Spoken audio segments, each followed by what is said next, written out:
Olá, eu sou Lídia Vale, assistente social da Fundação Alfredo da Mata, e estou aqui para a gente conversar um pouco sobre estigma, discriminação e o direito das pessoas acometidas pela hanseníase. Vamos começar falando sobre o que é estigma. Na verdade, a minha experiência com estigma ela tem muito a ver com o nosso cotidiano, né, profissional. É uma palavra que provém do grego, que servia para fazer referência a marcas corporais, né?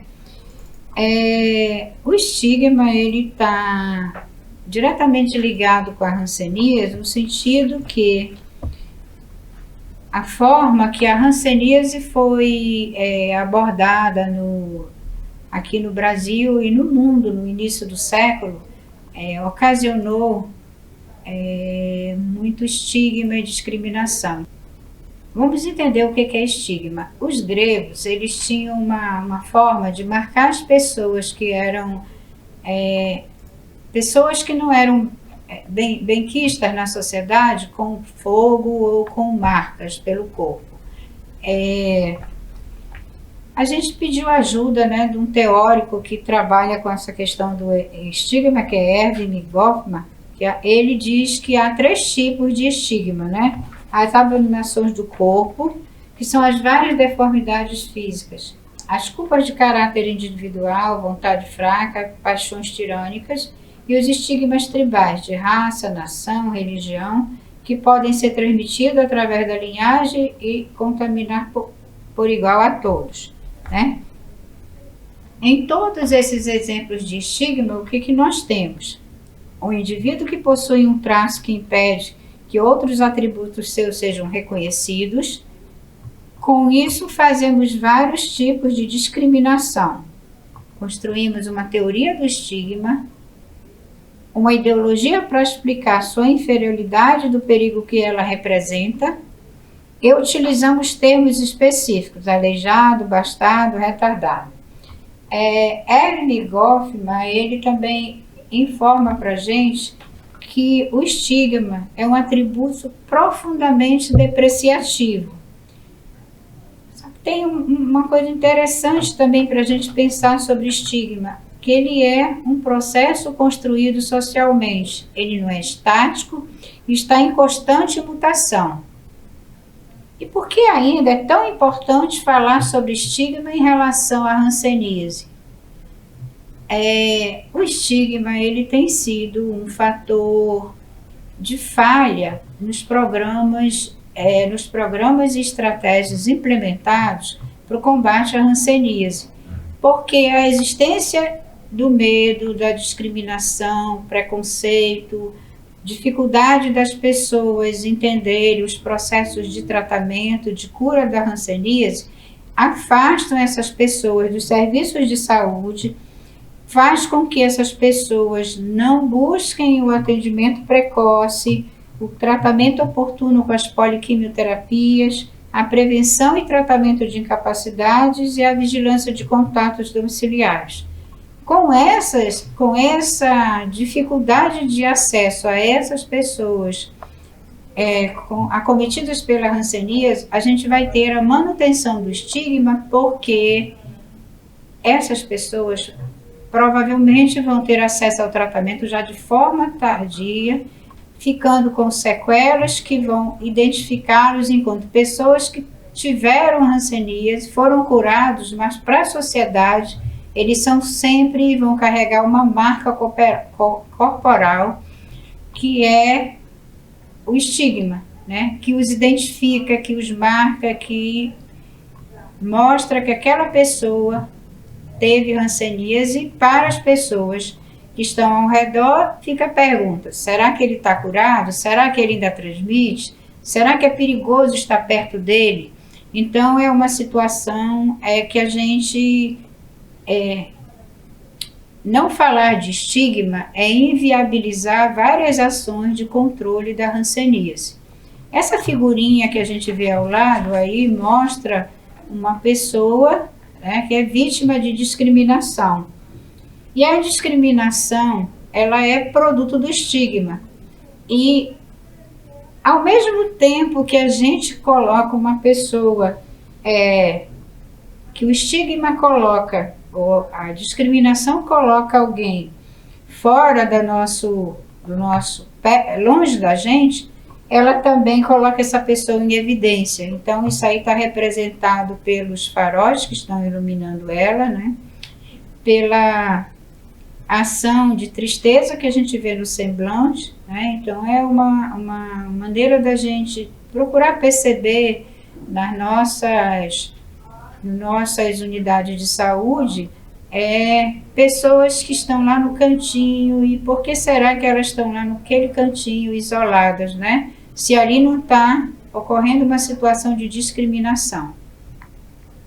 E o que é discriminação? A gente falou anteriormente no slide, passamos agora, que é o que dá visibilidade ao estigma. A discriminação é a materialização do ato de estigmatizar alguém. Então, nessa figura que a gente vê aí, a gente vê uma mão acolhendo alguém e pessoas atônitas observando esse comportamento aí, né? Que é uma mão que acolhe. Então, o amparo à pessoa acometida pela hanseníase, o toque, o contato físico da mão que segura a personagem se contrapõe ao distanciamento das pessoas que olham à distância.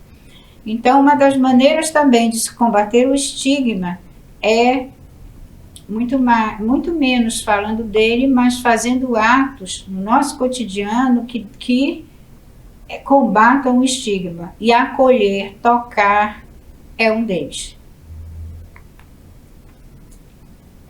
Vamos conhecer um pouco agora algumas situações que a gente percebe a existência de estigma no nosso cotidiano, né? Aí a gente tem listado a discriminação na família, na escola, no trabalho, nos serviços de saúde. A família é o nosso local de moradia, de vivência e convivência, né? Então, é muito comum, quando a gente conversa com pessoas acometidas pela hanseníase, como está sendo a convivência familiar, a gente descobre muitas vezes situação de discriminação no universo da família, e que aquela pessoa acometida por essa discriminação no ambiente familiar, nem ela está percebendo que ela está sendo discriminada. Da forma que ela entende a hanseníase como uma doença que é infecto-contagiosa, ela não foi informada, talvez, que a partir do momento que ela inicia o tratamento, ela não tem mais possibilidade de contagiar ninguém, que a hanseníase tem cura, que a transmissibilidade dela é grande, mas a infectividade dela não é. Então, essas coisas, essas informações, elas são muito importantes trabalhar com a família. E aí também tem outro fator interessante, né? Se nós encontramos uma pessoa com hanseníase que convive em uma família, como é que nós vamos fazer a avaliação dos contatos intradomiciliares se esse assunto não é conversado, não é falado, não é tratado com essa família, né?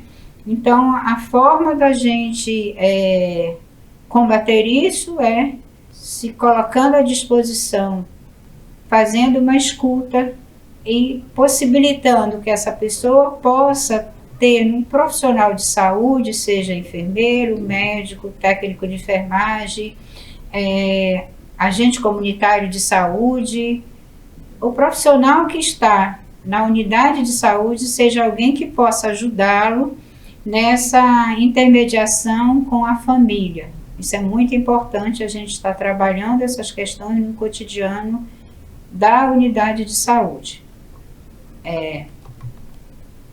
A discriminação na escola, ela é um problema muito grave, porque ela pode ocasionar exclusão. E a exclusão, ela pode fazer com que esse jovem, adolescente, ele não tenha condições de se manter e sobreviver em sociedade, porque foi tirado dele a forma dele alcançar trabalho, renda, etc.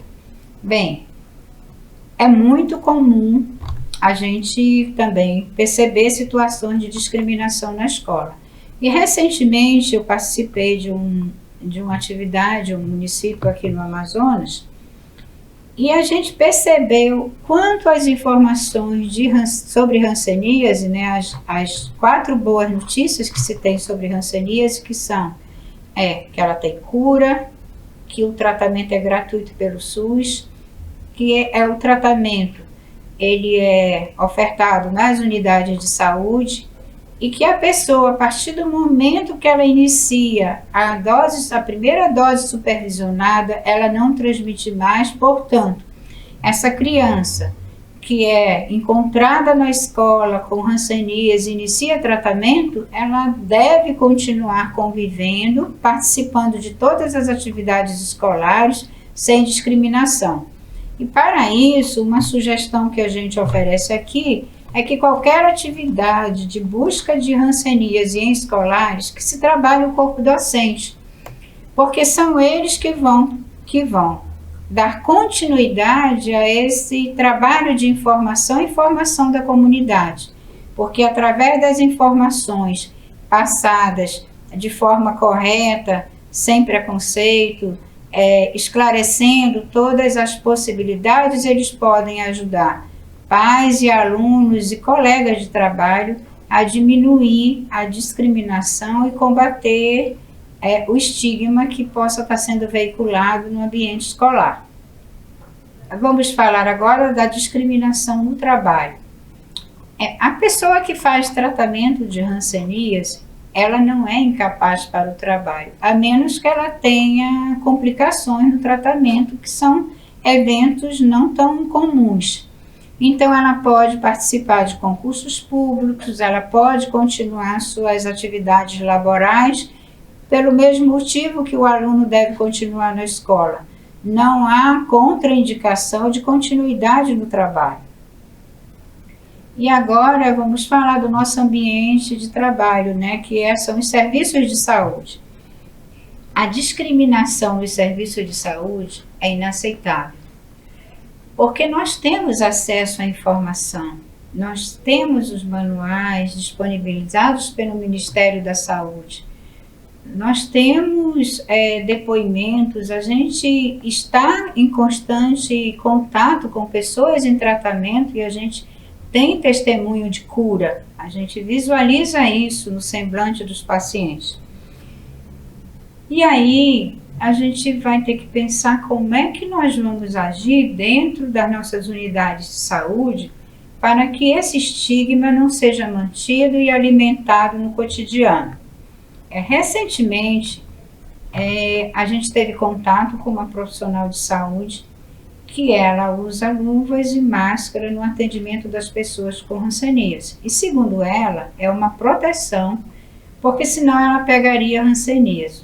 Fato é que ela está há 30 anos trabalhando na atenção básica e ela não tem hanseníase. Ou seja, está todo o tempo em constante contato com pacientes de hanseníase, né? E aí, esse procedimento dessa profissional, ele mantém vivo o estigma, o medo e a desinformação. O que nós podemos fazer nos nossos serviços de saúde? Observar todas as formas de discriminação que existem. Por exemplo, há serviços que o atendimento de pessoas com hanseníase é colocado em locais distantes do atendimento dos outros pacientes. Isso faz com que o estigma, a discriminação e o preconceito, eles mantenham-se vivos. A maneira da gente reviver o que historicamente a gente combate, que é o isolamento compulsório, que aconteceu até bem recente, até a década de 80 aqui no nosso Brasil, né? Então, de outra maneira, a gente está reproduzindo isso no cotidiano das unidades. A gente está colocando aquelas pessoas isoladas dos outros, mantendo-as em locais distantes e, normalmente, quem as atende não são todos os profissionais da unidade de saúde. Às vezes, eles passam a ser propriedade de um técnico.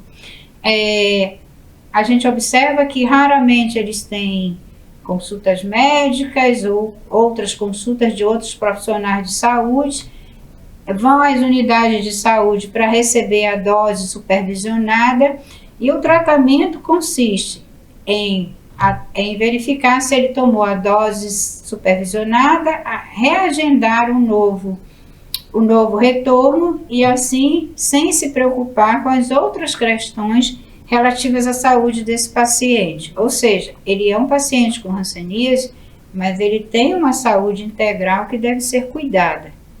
Então, nós devemos estar atento a essas situações. E de que maneira a gente pode estar fazendo isso? Educação permanente em saúde, humanização do atendimento, buscar informações corretas sobre a hanseníase, sobre a forma de transmissão e contato, orientar os nossos profissionais e fazer isso de forma constante. Nós temos um problema também de grande rotatividade de profissionais em alguns locais. Então, o gestor desses locais deve estar atento que a capacitação ela deve ser sistematizada de forma continuada. Então, eu capacitei um grupo, mas não necessariamente aquele grupo permanece em serviço. Então, eu devo estar sempre atento a essas questões no cotidiano das unidades. Vamos observar um pouquinho a situação da hanseníase no Brasil. A gente vai perceber que o Brasil ele está entre os 22 países com a mais alta carga de hanseníase do mundo e ocupa a segunda posição em relação à detecção de casos novos. A gente observa nesse mapa que a região norte ela tem 19% dos casos novos, a região centro-oeste tem 20%, a região nordeste tem 43% dos casos novos, a região sudeste 15% e a região sul 4% dos casos novos. A situação da hanseníase no Brasil, a gente observa aí no mapa, a Amazônia Legal está em destaque, né? A doença não se distribui de forma homogênea, né? Ela se concentra nas regiões centro-oeste, norte e nordeste, sendo a porção da Amazônia Legal a mais acometida, né? E a gente destaca aí nesse mapa os dois estados, né? Maranhão e Tocantins, sendo que na última década a gente teve a redução da incidência da hanseníase, de casos novos. Nós tivemos em 2009 37.610 casos novos. Já em 2018, nós tivemos 28.660 casos novos. Então, nós tivemos uma redução. Só que os estados que se destacaram com mais casos novos em 2018 foram o Maranhão, com 3.165 casos novos, e Mato Grosso, com 4.678 casos novos. E aí, a gente vai ter também outro problema interessante para considerar. Em 2018, nós tivemos 1.705 casos novos em menores de 15 anos. Isso é um problema que a gente tem que considerar, que a presença de menores de 15 anos com hanseníase significa que há hanseníase ativa nessa comunidade. E aí é onde os cuidados e as ações de controle devem ser redobradas. A hanseníase tem que deixar de ser uma doença invisível, e a gente tem que procurar estar atento na comunidade aos sinais e sintomas da presença dela. E como é que se consegue isso?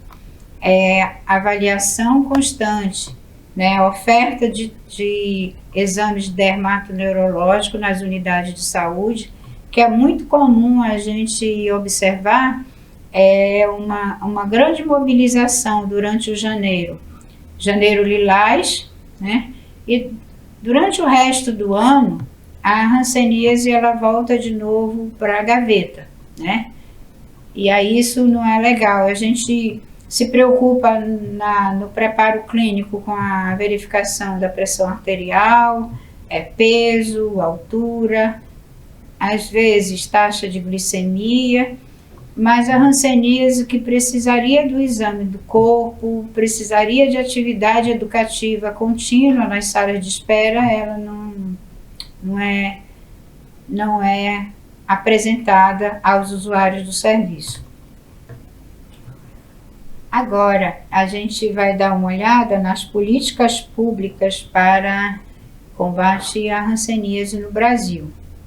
Então, a gente tem o período, né, de 1920 a 1930, que a gente tem uma política pública que foi em 1923, que é o decreto número 16.300, de 31/12, que previa o isolamento dos doentes em leprosários, né? Em 1930, a gente vai ter o reforço dessa política de isolamento compulsório e até 1945 a gente tem a consolidação desse modelo que ele se baseava num tripé, que era o hospital, o dispensário e os locais para onde eram enviadas as crianças, os orfanatos e educandários, né? Então, a política era de retirada do convívio social essas pessoas, e as crianças nascidas de pais hansenianos, eles eram encaminhados para a adoção ou para os educandários, afastados do convívio dos seus pais. Em 1940, de 1940 a 1950, a gente vai ter um alento no tratamento da hanseníase com a descoberta das sulfas, que passou a ser um medicamento usado e que permitiu não a cura, mas a melhoria da qualidade de vida das pessoas acometidas pela hanseníase. E isso possibilitou a Lei 1045, de 2 de janeiro de 1950, que previa a concessão de transferência de pessoas, de internos para dispensários, ou seja, eles saíam do hospital e eram transferidos para os dispensários. Em 1953, a gente tem um fato importante, que é a criação do Ministério da Saúde.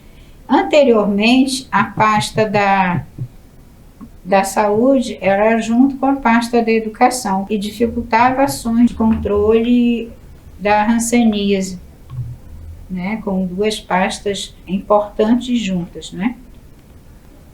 De 1960 a 1970, a gente tem em 1972 uma portaria muito importante, de número 236, de 28/12 de 1972, que é a regulamentação do fim do isolamento compulsório em leprosários. A portaria de 1976, de 14 de maio, ela traz uma informação interessante.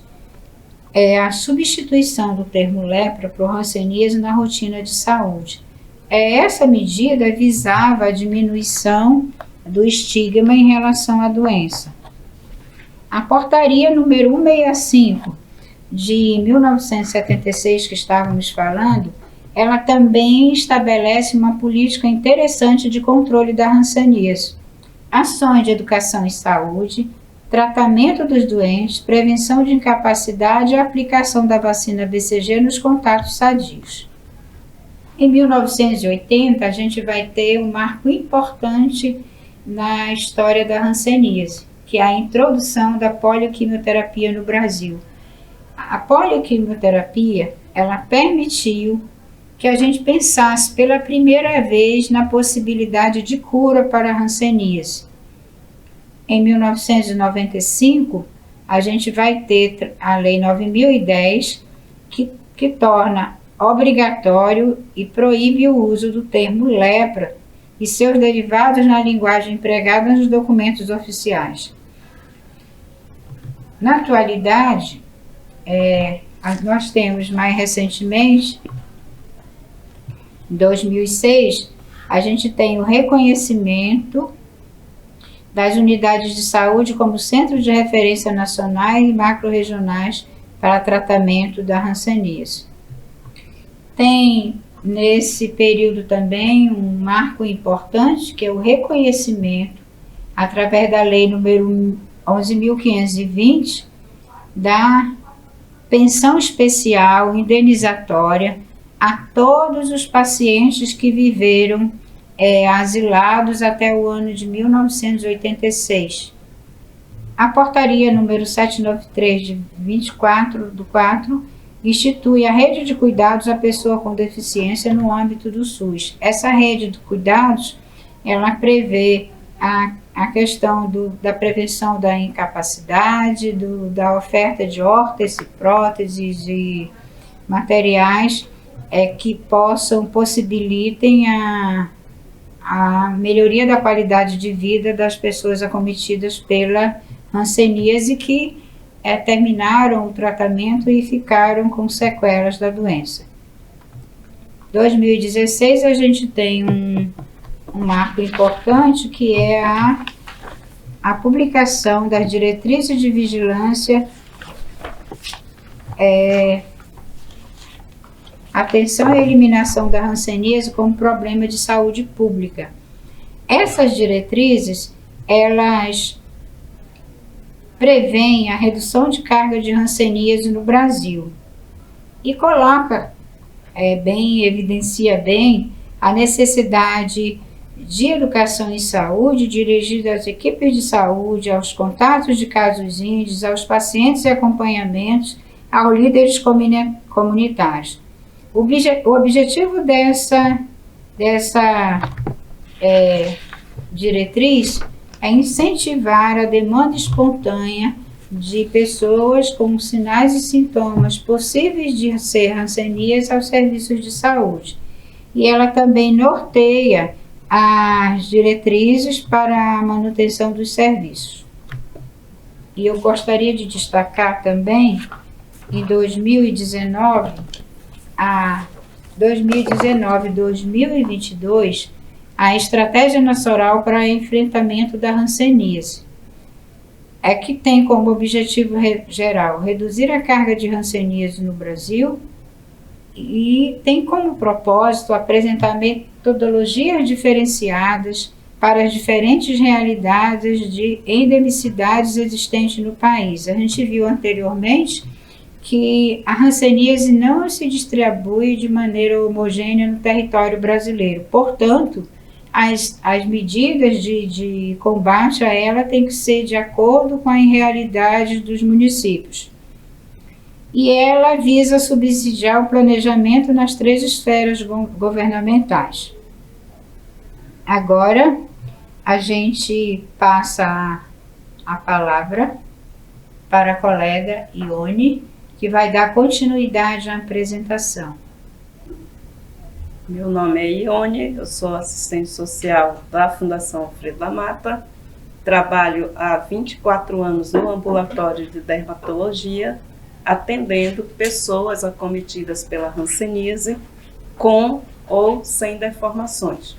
Vamos falar um pouco dos direitos que essas pessoas têm por conta também das deformações e estão garantidas na nossa Constituição Federal, e também falar um pouco dos direitos humanos. E esses direitos humanos, a maioria das constituições dos estados, elas são embasadas nesses direitos humanos. E nós temos algumas curiosidades a respeito desses direitos humanos. Os direitos humanos são garantidos legalmente pela Declaração Universal dos Direitos Humanos, protegendo indivíduos e grupos contra ações que interferem nas liberdades fundamentais e na dignidade humana. Então, a Declaração dos Direitos Humanos, ela foi adotada pela Organização das Nações Unidas em 1948, e o seu a pessoa principal que embasou esses direitos humanos foi John Peters Humphrey, com a ajuda, claro, de outras pessoas. Ela também foi traduzida em mais de 500 idiomas. Ela embasou as constituições de alguns estados e algumas democracias, nós já falamos aqui, e ela também, inclusive o Brasil, né, também embasou a sua Constituição Federal nessa Declaração dos Direitos Humanos. Constam no corpo da Declaração dos Direitos Humanos algumas convenções, inclusive a Convenção dos Direitos da Pessoa com Deficiência. Então, nós temos alguns direitos fundamentais, como a saúde. Também a Declaração dos Direitos Humanos, ela prevê, esse direito à saúde, direitos fundamentais, saúde, educação, moradia, alimentação, enfim, a maioria dos direitos fundamentais da pessoa com deficiência. Então, o direito à saúde está garantido na Lei 8.080, de 19 de setembro de 1990, no título 1, artigo 2º, declara: a saúde é um direito fundamental do ser humano, devendo o Estado prover as condições indispensáveis ao seu pleno exercício. Que significa que toda pessoa, brasileiro, cidadão brasileiro, ele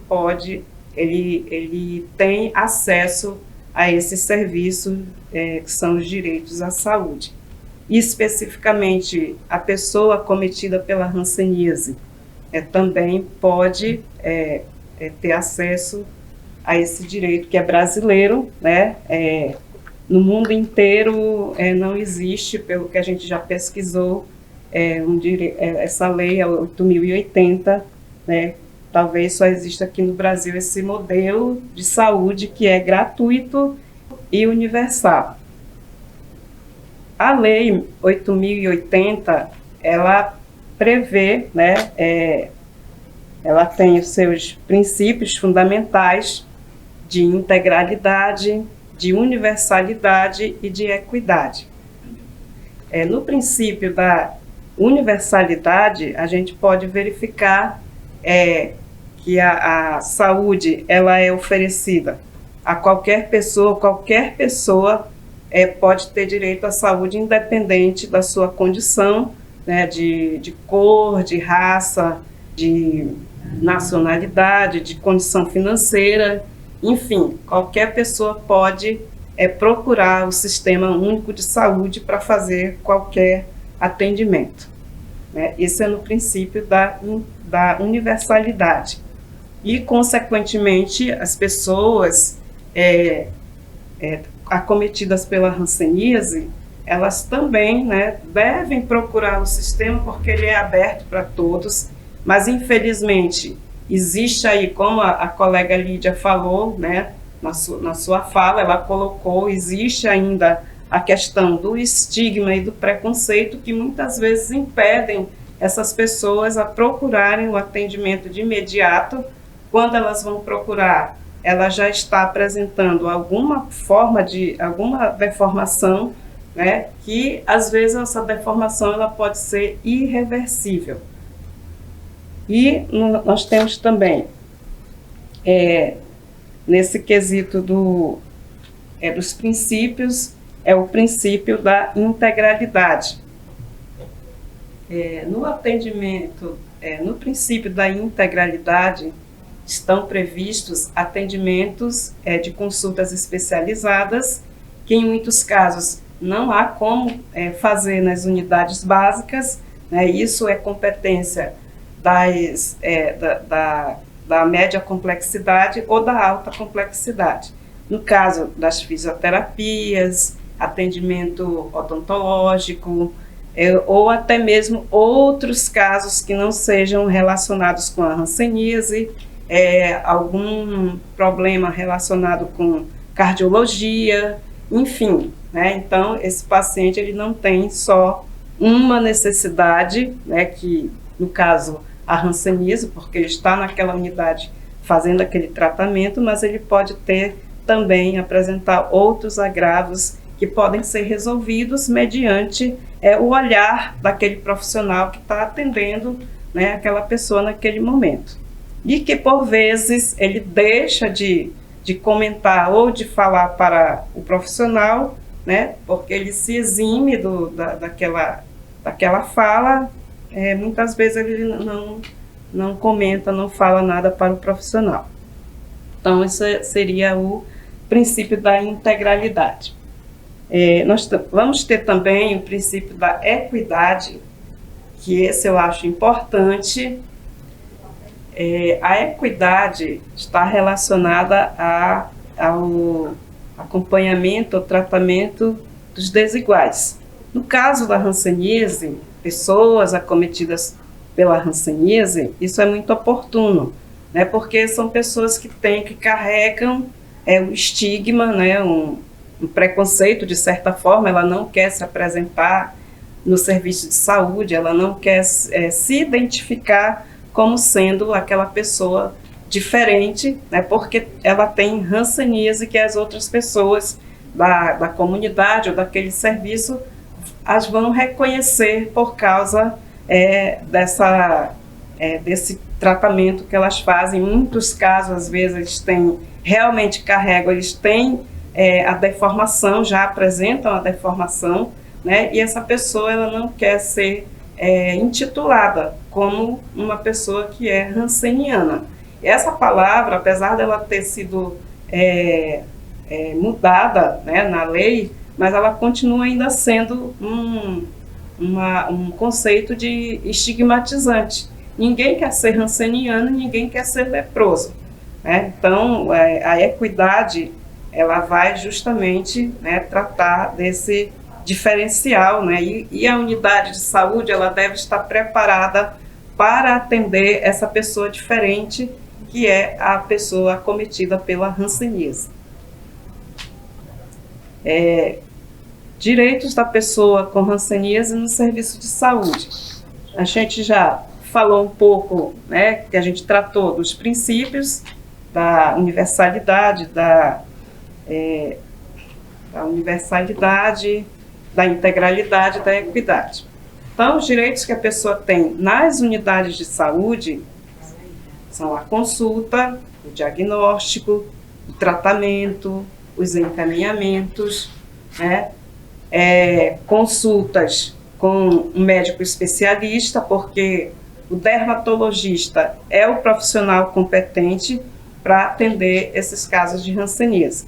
Mas muitas vezes na unidade não existe esse profissional, ele acaba sendo atendido somente por um técnico, né?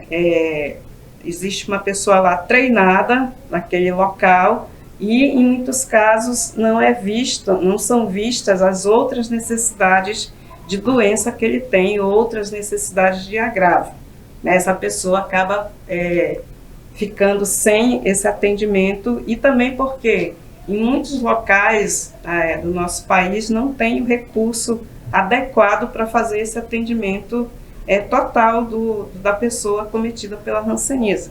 Por exemplo, as úlceras, né, uma garra, um pé caído, que a pessoa vem adquirir nos municípios, principalmente, nós falando aqui da região norte, né, não tem pessoas preparadas para fazer esse tipo de atendimento.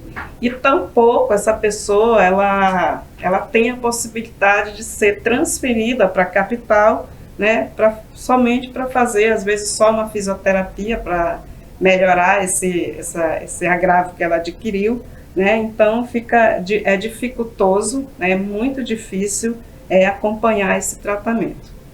O diagnóstico, né, da pessoa, no momento que ela vai na unidade de saúde, ela deve saber do diagnóstico que ela tem a hanseníase, ela foi acometida pela hanseníase, igualmente como o tratamento, né, que são os medicamentos, né, o esquema da polioquimioterapia. E encaminhamentos, como a gente já estava falando aqui, dos encaminhamentos para várias outras especialidades ou necessidades que o paciente de hanseníase possa vir a ter. A avaliação de neurites, normalmente, trazendo aqui para a realidade, aqui da nossa região, ou aqui do nosso estado, porque eu sou assistente social da Fundação Alfredo da Mata, no estado do Amazonas, na capital Manaus. Então, aqui na nossa Fundação Alfredo da Mata, nós temos os recursos adequados para reverter essas deformações, não, essas sequelas que a pessoa adquiriu, fisioterapeutas, né, fisioterapia, cirurgias reparadoras, como a neurolise, né, para reparar as neurites. E, enfim, nós temos uma equipe, né, que trabalha conjuntamente para melhorar, né, a qualidade de vida dessa pessoa, reverter esses sequelamentos. Então, avaliação do grau de incapacidade e reabilitação. Cirurgias preventivas e reparadoras, já foi contemplado. Acompanhamento psicológico e terapêutico e assistência social. Então, nós temos também esse corpo, temos esses profissionais na equipe para acompanhar o tratamento da hanseníase aqui na Fundação Alfredo da Mata. Então, direito previdenciário. É um direito, digamos assim, do INSS, né, um serviço do INSS, né, a pessoa pode contar com o auxílio-doença, que é um benefício prestado pelo INSS, mas a pessoa tem que ter a inscrição prévia e contribuição para o INSS. Isso não só nos casos das pessoas acometidas pela hanseníase, né, mas também por outras pessoas que têm inscrição, outros agravos de doença, né, que precisam desse auxílio nesse momento, né, digamos assim, num evento de doença ou qualquer outra dificuldade que a pessoa vir a ter. Então, o auxílio-doença, ele é muito confundido com a aposentadoria. As pessoas, quando elas vêm pedir, eu quero me encostar, eu quero um auxílio-doença. Então, elas não têm na cabeça dela, claro, que ela precisa ter contribuição, né? Para elas, é só ter a hanseníase, né? Ser diagnosticado com a hanseníase e já pode solicitar o auxílio-doença. Mas não funciona dessa forma. Apesar da pessoa estar diagnosticada, mas se ela não tiver agravos, sequelamentos, e tampouco se ela não contribuir, mesmo tendo os agravos e tendo os sequelamentos, ela não vai ser contemplada com benefício. Então, o primeiro passo para adquirir o auxílio-doença é contribuir para a Previdência. Por que nós estamos falando isso? Isso é uma realidade em todo o país, né? Eu acredito que seja assim. Na minha realidade aqui, na nossa realidade aqui do estado do Amazonas, da Fundação Alfredo da Mata, funciona dessa forma. Eles são diagnosticados e de imediato eles correm lá no serviço social para saber se eles vão ter direito a algum benefício. E o auxílio-doença, a pessoa que contribui, que ela faz a inscrição lá no INSS, seja pela contribuição porque ela está com a carteira assinada, seja porque ela está contribuindo pelo sindicato, né, muito comum aqui na nossa região, nos municípios, as pessoas contribuírem para os sindicatos da agricultura, o sindicato dos pescadores, né, aí elas passam a ter o direito nesses benefícios, que é o auxílio-doença ou pode ser também a aposentadoria. E no auxílio-doença elas vão ter essa inscrição prévia, fazer essa inscrição prévia para poder elas terem direito nesse benefício, que é o auxílio-doença. O auxílio-doença ele pode ser temporário, né? Ele é um benefício temporário, não é para a vida toda. A partir do momento que a pessoa se reabilita, ela não está mais com aquele problema, ela não tem mais aquela dificuldade, né, incapacidade, o auxílio-doença também termina, né? E para ela dar entrada no auxílio-doença, ela precisa estar com um laudo do médico, né? Primeiramente, o médico atende, dá 15 dias para essa pessoa. Por que a gente está explicando isso? porque muita gente se engana, acha que vai adquirir o auxílio-doença logo de imediato só com o laudo do médico, mas o médico precisa dar esses 15 dias antecipadamente, né? E a partir do 16º dia é que ele vai recorrer ao auxílio-doença, né? Ele vai dar entrada no INSS para adquirir o auxílio-doença. A aposentadoria por invalidez é uma outra modalidade de benefício da Previdência Social, também precisa da inscrição prévia no INSS. Ninguém se aposenta se não tiver contribuição com a Previdência Social. Precisa estar inscrito ou precisa estar filiado, né, no INSS. E a aposentadoria por invalidez, né, é aquela que a pessoa adquire, como no caso da hanseníase, a pessoa adquiriu uma deformidade importante, ela ficou com esse agravo permanente, então uma invalidez permanente. Aí não precisa ter carência de contribuição, nos dois casos, no auxílio-doença e na aposentadoria por invalidez, ela não precisa ter carência, ou seja, ela começou a contribuir, ela já pode dar entrada no benefício se ela adquiriu essas sequelas ou esse agravamento da doença, né? Então não precisa ter a carência como nos outros casos das outras doenças, né, que não é a hanseníase. Então algumas doenças relacionadas lá no INSS, elas têm esse benefício que é a pessoa não ter carência para pedir o auxílio-doença e a aposentadoria por invalidez. A hanseníase é uma delas, a tuberculose e outras doenças também relacionadas. Direito à assistência social. Benefício de prestação continuada, o BPC, que foi criado pelo Decreto 1744, de 8 de dezembro de 1995, ele prevê um salário mínimo para aquelas pessoas que estiverem em vulnerabilidade social, como o caso das pessoas deficientes e e os idosos a partir de 65 anos de idade que não tenham condições de prover o seu próprio sustento ou que a sua família não tenha essa condição também. O BPC, como é que ele funciona, né? Quem tem direito ao BPC? E como que essa pessoa pode adquirir esse benefício? Então, ele vai no INSS, ele também tem que agendar perícia, igualmente como o auxílio-doença e a aposentadoria por invalidez, né? Ele tem que agendar uma perícia, apesar de ser, né, um direito à assistência social. Então, essa pessoa precisa comprovar que ela tem uma renda per capita de 1/4 do salário mínimo. Toda a família, todos os que estão na casa, convivem conjuntamente dentro da casa, precisam comprovar essa renda mínima para poder obter o benefício da prestação continuada. E ela prevê um salário mínimo, né, como nós já falamos aqui.